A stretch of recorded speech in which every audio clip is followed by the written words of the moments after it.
இயேசுவின் சந்நிதியில் மகிழ்வோம் வாருங்கள், என் தேவனில் நம் இயேசுவில் இணைந்து மகிழுங்கள். என் தேவனில் நம் இயேசுவில் இணைந்து மகிழுங்கள். சந்தங்கள் பல வண்ணங்கள் உந்தன் பந்தங்கள் தினம் பாடுவே, எண்ணங்கள் சங்கீதங்கள் என்றும் என் இன்ப சுகராகங்கள். நீ செய்த நன்மைகள் என் வாழ்வின் விடியல்கள், என்றென்றும் நான் பாடுவேன். நீ செய்த நன்மைகள் என் வாழ்வின் விடியல்கள், என்றென்றும் நான் பாடுவேன். இயேசுவின் சந்நிதியில் மகிழ்வோம் வாருங்கள், என் தேவனில் நம் இயேசுவில் இணைந்து மகிழுங்கள். என் தேவனில் நம் இயேசுவில் இணைந்து மகிழுங்கள். தந்தை மகன் தூயாவியார் பெயராலே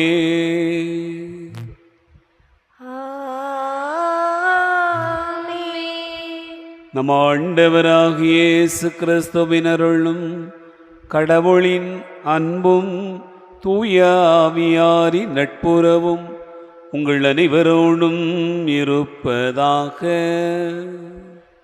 உம்மான்மாவோடும் இருப்பதாக.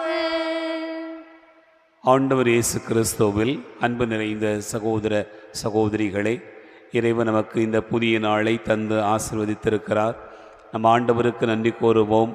இந்த நாளில் ஆண்டவருடைய அரவணைப்பும் உடனிருப்பும் நம்மை வழி நடத்தி காக்கும்படியாக இப்பலியில் நாம் ஒப்பு கொடுப்போம்.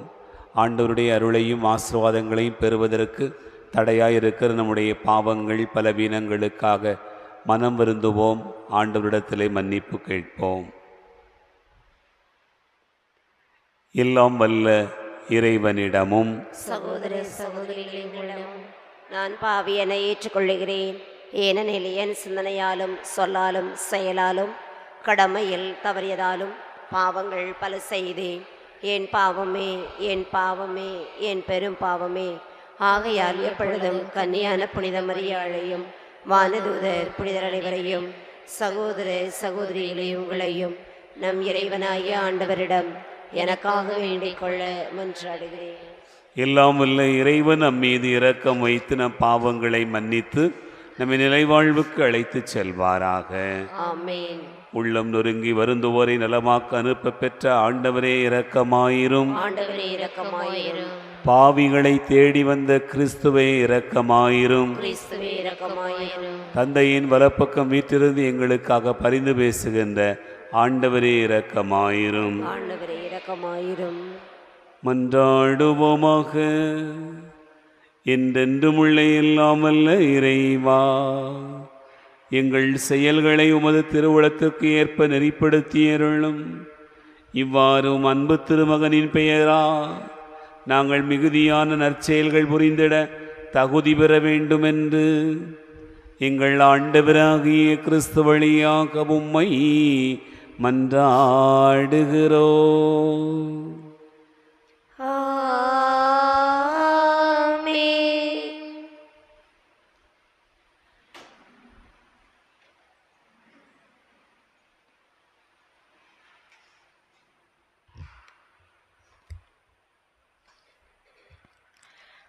முதல் வாசகம். எதிர்நோக்கில் நிலையாயிருந்து அன்பு செலுத்தி ஒருவரையொருவர் தூண்டி எழுப்புவோம். எபிரேயருக்கு எழுதப்பட்ட திருமுகத்திலிருந்து வாசகம். அதிகாரம் 10, இறைவார்த்தைகள் 19 முதல் 25 வரை.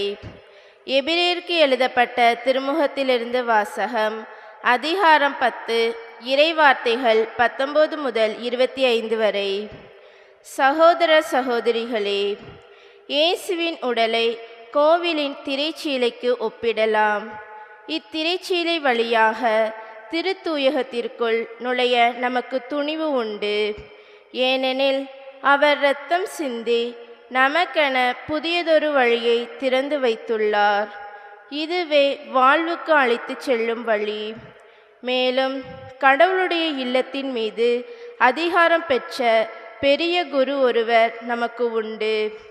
ஆதலால் தீய மனச்சான்றிலிருந்து விடுவிக்கப்பட்ட உள்ளமும் தூய நீரில் கழுவப்பட்ட உடலும் உடையவர்களாய் நேரிய உள்ளத்தோடும் மிகு உறுதியான நம்பிக்கையோடும் அவரை அணுகி செல்வோமாக.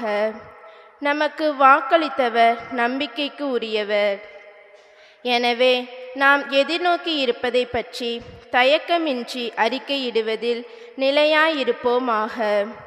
அன்பு செலுத்தவும் நற்செயல்கள் புரியவும் ஒருவரையொருவர் தூண்டி எழுப்ப கருத்தாயிருப்போமாக. சிலர் வழக்கமாகவே நம் சபை கூட்டங்களில் கலந்து கொள்வதில்லை. நாம் அவ்வாறு செய்யலாகாது. ஒன்று கூடி ஒருவருக்கொருவர் ஊக்கமூட்டுவோமாக. இறுதி நாள் நெருங்கி வருகிறதை காண்கிறோம்.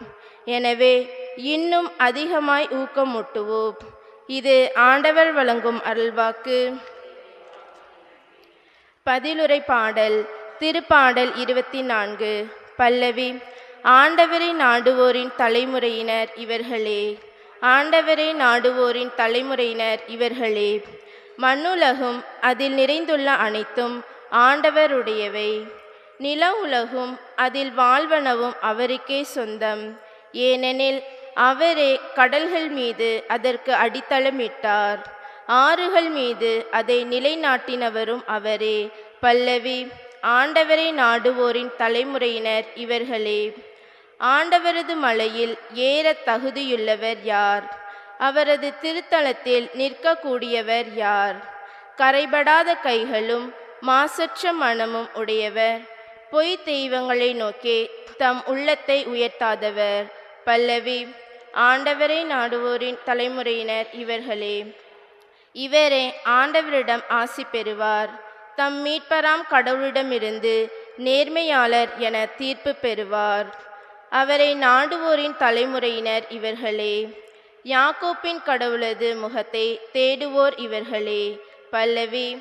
ஆண்டவரை நாடுவோரின் தலைமுறையினர் இவர்களே. ஆண்டவரை நாடுவோரின் தலைமுறையினர் இவர்களே.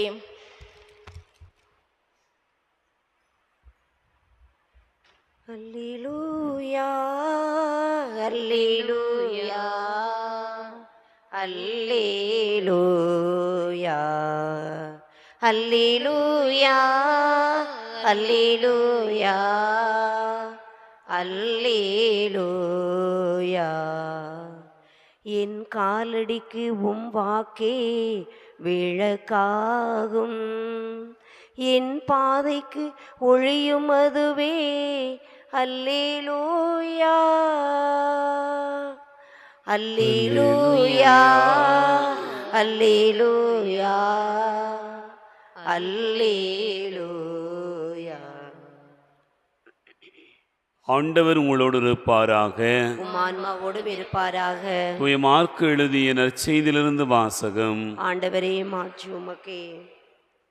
மார்க்கு நற்செய்தி அதிகாரம் 4 இறைவார்த்தைகள் 21 முதல் 25 முடிய. அக்காலத்தில் இயேசு அவர்களிடம், விளக்கை கொண்டு வருவது எதற்காக? மரக்காலின் உள்ளேயோ கட்டிலின் கீழேயோ வைப்பதற்காகவா? விளக்கு தண்டின் மீது வைப்பதற்காக அல்லவா? வெளிப்படாது மறைந்திருப்பது ஒன்றுமில்லை, வெளியாகாமல் ஒளிந்திருப்பது ஒன்றுமில்லை. கேட்க செவியுள்ளோர் கேட்கட்டும் என்றார். மேலும் அவர், நீங்கள் கேட்பதை குறித்து கவனமாயிருங்கள். நீங்கள் எந்த அளவையால் அளக்கிறீர்களோ அதே அளவையால் உங்களுக்கும் அளக்கப்படும், இன்னும் கூடுதலாகவும் கொடுக்கப்படும். ஏனெனில் உள்ளவருக்கு கொடுக்கப்படும், இல்லாதவரிடமிருந்து உள்ளதும் எடுக்கப்படும் என்று அவர்களிடம் கூறினார். ஆண்டவரின் அருள்வாக்கு. கிறிஸ்துவே உமக்கு புகழ்.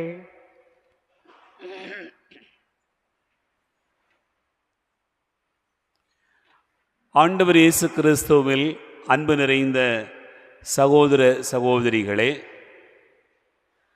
இனி நற்செய்தி பகுதியை நீங்கள் வாசித்தீர்கள் என்றால் ஒவ்வொரு வசனமுமே மிக ஆழமான செய்தியை சொல்லுகிற வசனமாக கொடுக்கப்பட்டிருக்கிறது. விளக்கை பற்றி சொல்லப்பட்டிருக்கிறது.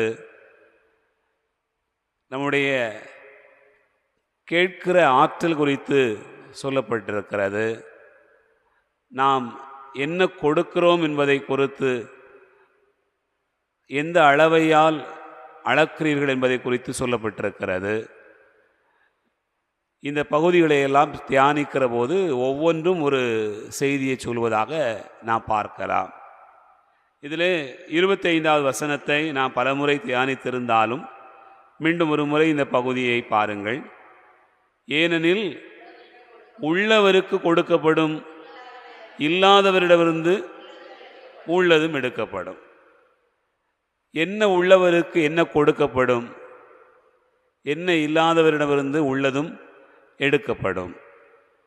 இந்த கேள்வியை நாம் கேட்கிற போது இன்றைய முதல் வாசகத்தில் அதற்கான ஒரு பதில் இருப்பதாக நாம் தியானிக்க முடிகிறது. எபிரேயர் 10வது அதிகாரம் 22வது வசனத்தை வாசியுங்கள்.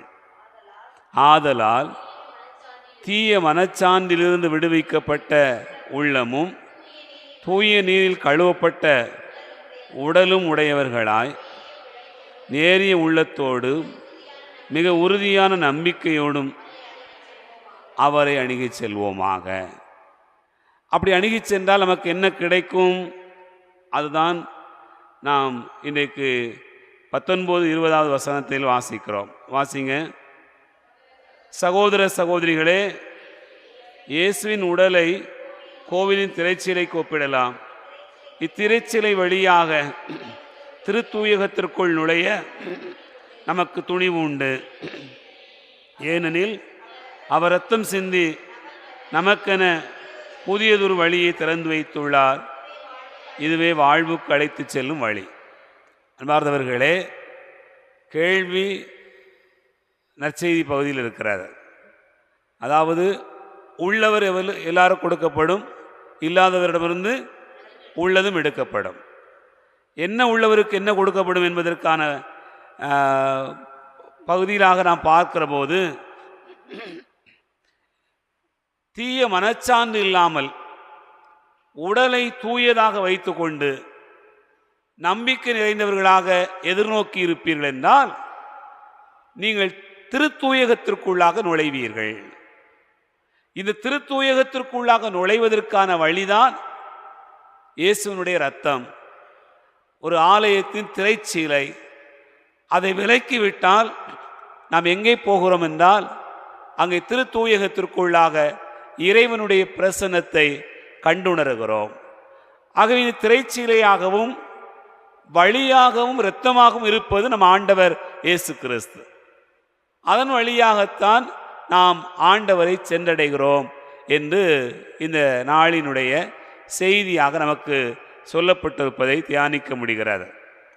அன்பார்ந்தவர்களே, அந்த அடிப்படையிலே நாம் தியானிக்கிற போது இறைவனுக்குள்ளாக அவரை சென்றடைவதற்கான, அவரை அணுகிச் செல்வதற்கான வாய்ப்பு நமக்கு கொடுக்கப்படுகிறது.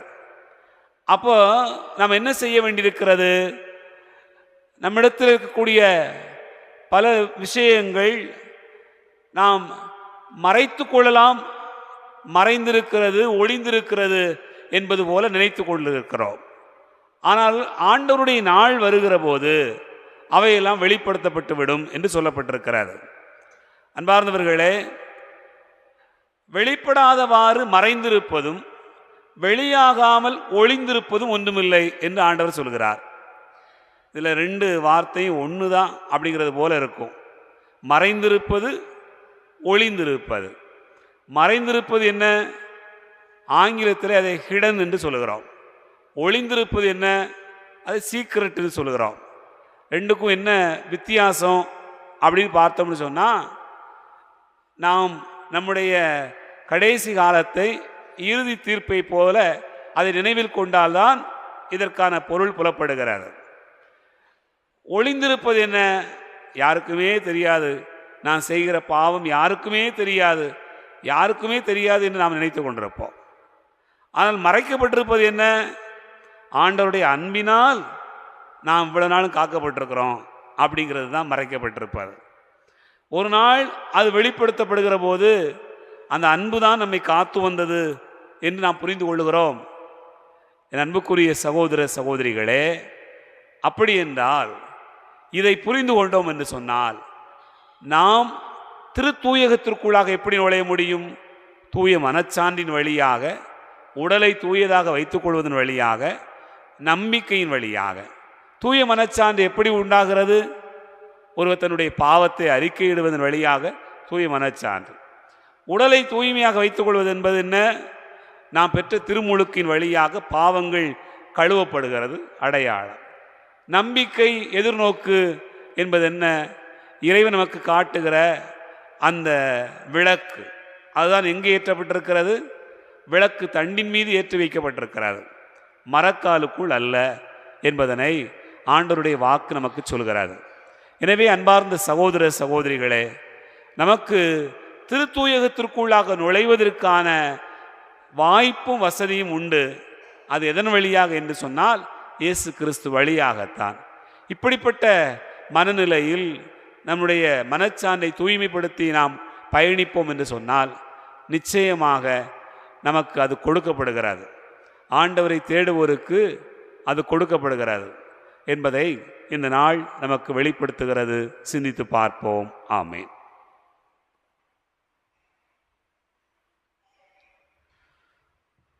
எளியவர் உமக்கு படைப்பதோ நிறைவு கொள்ளும் காணிக்கை. எளியவர் உமக்கு படைப்பதோ நிறைவு கொள்ளும் காணிக்கை. அன்றாட செயல்களும் உமக்கே சொந்தம், அனுதின ஜெபங்களும் உமக்கே சொந்தம். அன்றாட செயல்களும் உமக்கே சொந்தம், அனுதின ஜெபங்களும் உமக்கே சொந்தம். மன்றாடி உழைக்கும் உழைப்பும் சொந்தம், மன்றாடி உழைக்கும் உழைப்பும் சொந்தம். மன்னவனே உம எல்லாம் சொந்தம், மன்னவனே உம எல்லாம் சொந்தம். சகோதர சகோதரிகளே, என்னுடையது உங்களுடையதுமான இந்த பலி எல்லாமல்ல தந்தையாக இறைவனுக்கு ஏற்றதாகும்படி செபியுங்கள். ஆண்டவர் தமது பெயரின் புகழ்ச்சிக்காகவும் மாட்சிக்காகவும் நமது நன்மைக்காகவும் புனித திரு அவை அனைத்து நலனுக்காகவும் உமது கையிலிருந்து பலியை ஏற்றுக்கொள்வாராக. எல்லாம் வல்ல இறைவா, எங்கள் காணிக்கைகளை கனிவுடன் ஏற்றருள உம்மை வேண்டுகிறோம். இவற்றை புனிதப்படுத்தி இவை எங்கள் மீட்புக்கு பயன்பட அருள் புரிய வேண்டும் என்று எங்கள் ஆண்டவராகிய கிறிஸ்து வழியாக உம்மை மன்றாடுகிறோம்.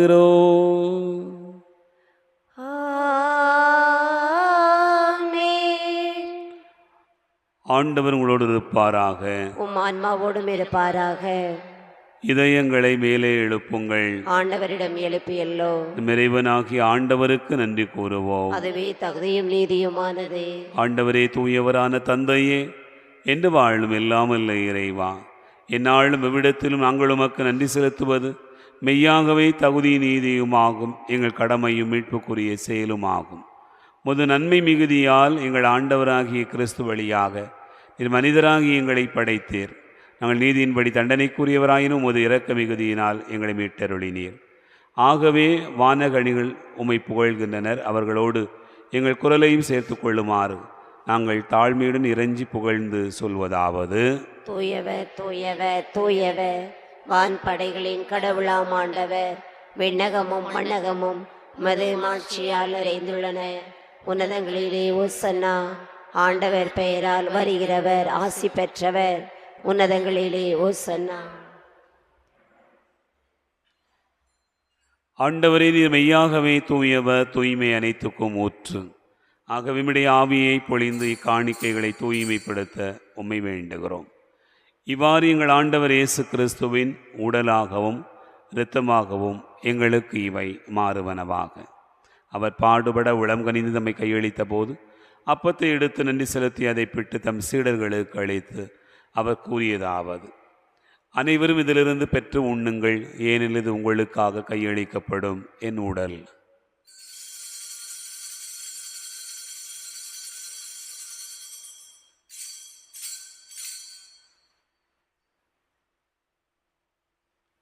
அவண்ணமே இரவு விருந்து அருந்திய பின் கிண்ணத்தை எடுத்து மீண்டும் மக்கு நன்றி கூறி தம் சீடர்களுக்கு அளித்தவர் கூறியதாவது: அனைவரும் இதிலிருந்து பெற்று பருகுங்கள், ஏனெனில் இது புதிய நிலையான உடன்படிக்கைக்குரிய இரத்தத்தின் கிண்ணம்.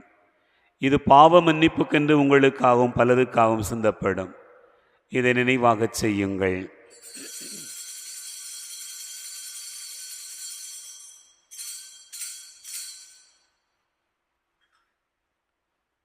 நம்பிக்கையின் மறைபொருள்.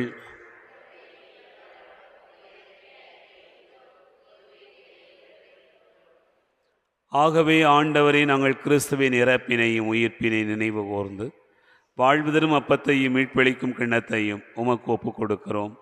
உம் திருமுன் ஊழியம் புரிய தகுந்தவர்களென எங்களை ஏற்றுக்கொண்டீர். எனவே உமக்கு நன்றி செலுத்துகின்றோம். மேலும் கிறிஸ்துவின் உடலிலும் இரத்தத்திலும் பங்கு கொள்ளும் எங்களை தூயாவியர் ஒன்று சேர்க்க வேண்டுமென உம்மை தாழ்மையுடன் மன்றாடுகிறோம். ஆண்டவரே, உலகெங்கும் பரவி இருக்கும் திரு அவையை நினைவு கூர்ந்தருளும். எங்கள் திருத்தந்தை பிரான்சிஸ், எங்கள் ஆயிரந்தோணிசாமி, எல்லா திருநிலையினராகிய அனைவரோடும் திரு அவை அன்பில் நிறைவு பெற செய்தருளும். உயிர்த்தெழும் எதிர்நோக்கோடு துயில் கொடுக்கிற எங்கள் சகோதர சகோதரிகளையும் இறந்தோர் அனைவரையும் இரக்கத்தோடு நினைவு கூர்ந்து உமது திருமுக ஒளியினுள் ஏற்றருளும். எங்கள் அனைவர் மீதும் இரக்கமாயிரும். கடவுளின் கன்னித்தாயான புனித மரியா, அவருடைய கணவரான புனித யோசேப்பு, புனித திருத்தூதர்கள், இவ்வுலகிலும் உகந்தவராயிருந்தோர் ஆகிய புனிதர் அனைவருடனும் நாங்கள் நிலை வாழ்வில் பங்கு கொள்ளும் தகுதி பெற்று உம் திருமகன் இயேசு கிறிஸ்து வழியாக உம்மை புகழ்ந்தேத்து வரமருள உம்மை மன்றாடுகிறோம். இவர் வழியாக இவரோடு இவரில் எல்லாம் வல்ல இறைவனாகிய தந்தையே, தூயாவியாரின் ஒன்றிப்பில் எல்லா புகழும் ஆட்சியும் என்றென்றும் உமக்கு உரியதே.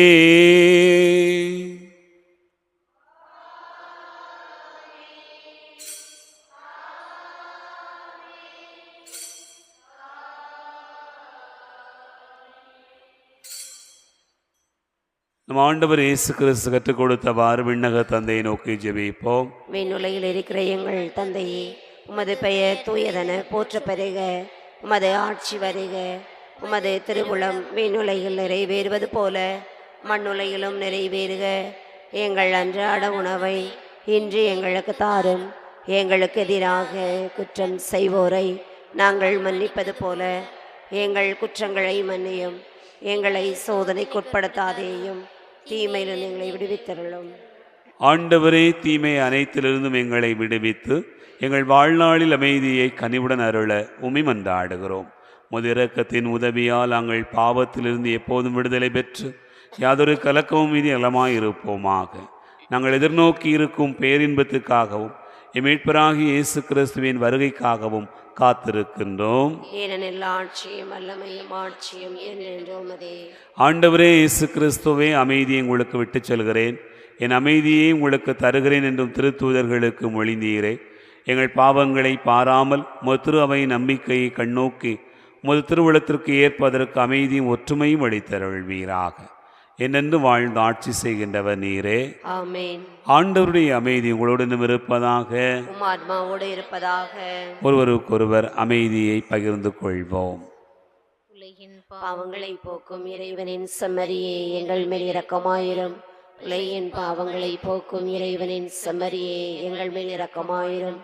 உலகின் பாவங்களை போக்கும் இறைவனின் செம்மறியே எங்களுக்கு அமைதி அளித்தருளும்.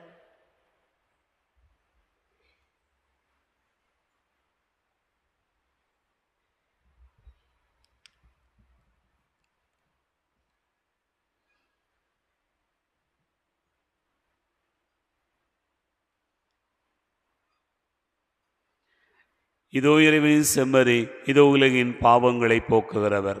செம்மறியின் விருந்துக்கு அழைக்க பெற்றோர் பேறு பெற்றோர்.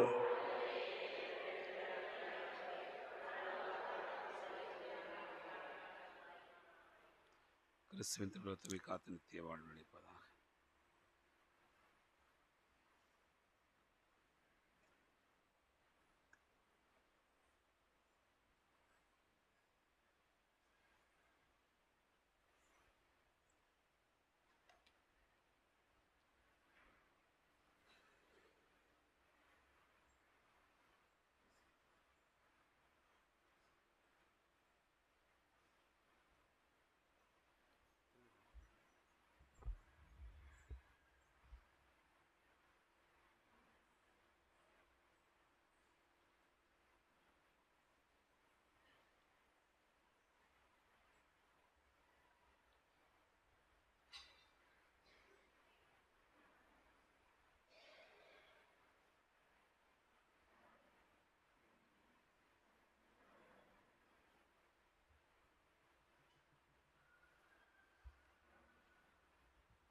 அன்பென்னும் வீணையிலே நல்லானந்த குரலினிலே ஆலய மேடையிலே உன் அருளினை பாடிடுவேன்.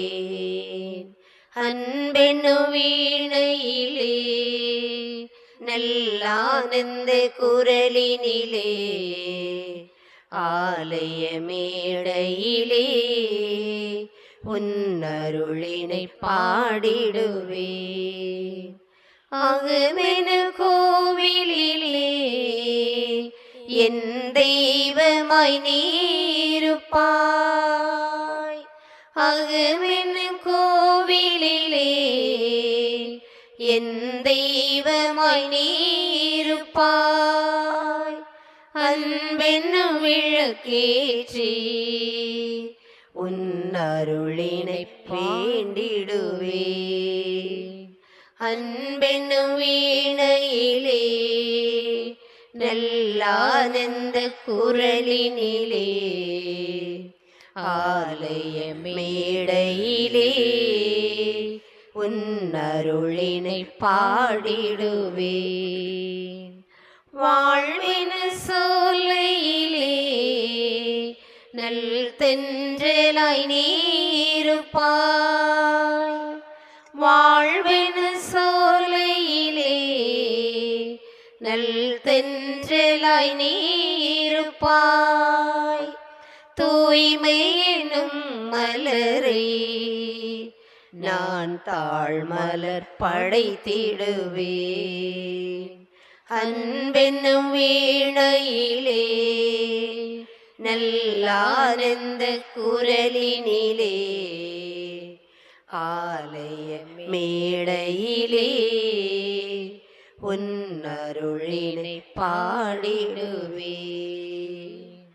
அன்பென்னும் வீணையிலே நல்லானந்த குரலினிலே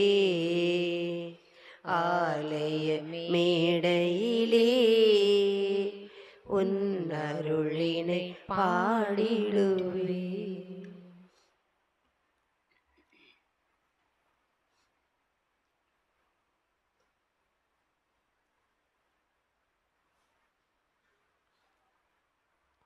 ஆண்டவர் இயேசு கிறிஸ்துவில் அன்பு நிறைந்த சகோதர சகோதரிகளே, இன்று மாலை 5:30 மணிக்கு புளியம்பட்டி கோடி அற்புதர் புனித அந்தோணியார் திருத்தல திருவிழா கொடியேற்றத்தோடு ஆரம்பமாகிறது. இந்த கொடியேற்ற திருப்பலியை பாளை மறைவட்ட குருக்கள் அனைவருமாக இணைந்து ஒப்பு கொடுத்து நிறைவேற்ற இருக்கிறார்கள்.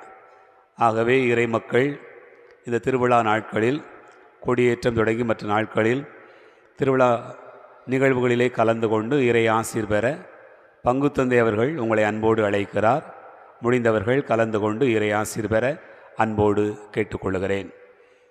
அன்பார்ந்தவர்களே, நாளை மாதத்தினுடைய கடைசி வெள்ளிக்கிழமை. ஆகவே நாளை மாலையில்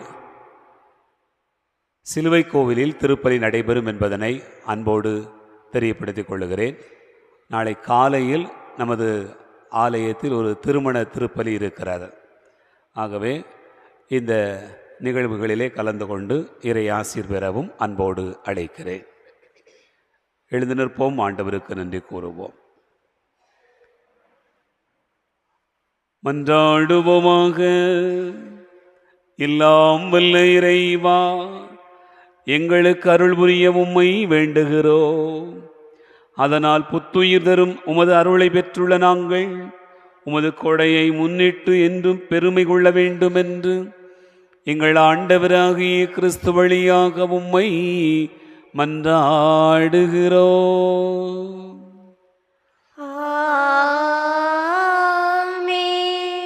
ஆண்டவர்களோடு இருப்பாராக. உம்மான்மாவோடு இருப்பாராக. எல்லாம் வல்ல இறைவன் தந்தை, மகன், தூயாவியா உங்களை ஆசீர்வதிப்பாராக.